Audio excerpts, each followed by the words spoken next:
Hi friends, கிள்ளி போட்ட சாம்பார்னு செய்யலாமா? காய்கறி வாங்கலையா, உடனே டக்குன்னு இந்த சாம்பார் வச்சிடலாம். வாங்க எப்படி செய்யலான்னு பார்க்கலாம். இது செய்கிறது ஈஸி, சாப்பிடவும் ரொம்ப டேஸ்ட்டாக இருக்கும்.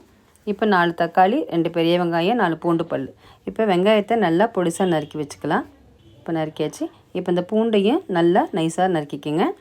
இப்போ தக்காளியும் நல்லா பொடியாக நறுக்கிக்கலாம். அப்போ தான் வேகும்போது சீக்கிரமாக இது கரைஞ்சிரும். இப்போ ஒரு குக்கரில் ஒரு டம்ளர் தண்ணி விட்டுக்கலாம். நம்ம அந்த பருப்பு வேறு அளவுக்கு தண்ணி விட்டுடலாம்.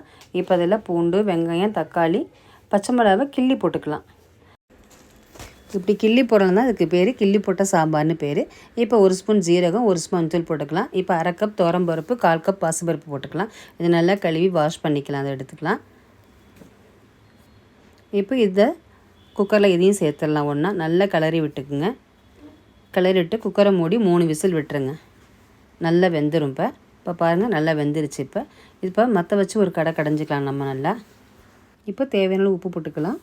இப்போ ஒரு கடாயில் எண்ணெய் ஊற்றிக்கலாம். 1 டம்ளர் போட்டுக்கோங்க. ஜீரகம் போட்டுக்கோங்க, பட்டை மிளகாய் போடுங்க, பெருங்காயத்தூள், 1 ஸ்பூன் சாம்பார் தூள் போட்டுக்கோங்க, கொத்தமல்லி கருவேப்பிலை போட்டுக்கோங்க. அதில் இப்போ நம்ம கடைஞ்சி வச்சுருக்க பருப்பு எடுத்து சுட அதில் ஊற்றிடுங்க. அப்படியே பாருங்கள், கம்மன்னு வாசமாக இருக்கும். இப்போ நல்லா கலக்கி விட்டுட்டு ஒரு கொதி வந்தோடனே சாம்பார் நம்ம ஆஃப் பண்ணிடலாம். சாதத்துக்கு கூட சாம்பார் போட்டு உருளைக்கிழங்கு வச்சு சாப்பிட்டா அருமையாக இருக்கும்.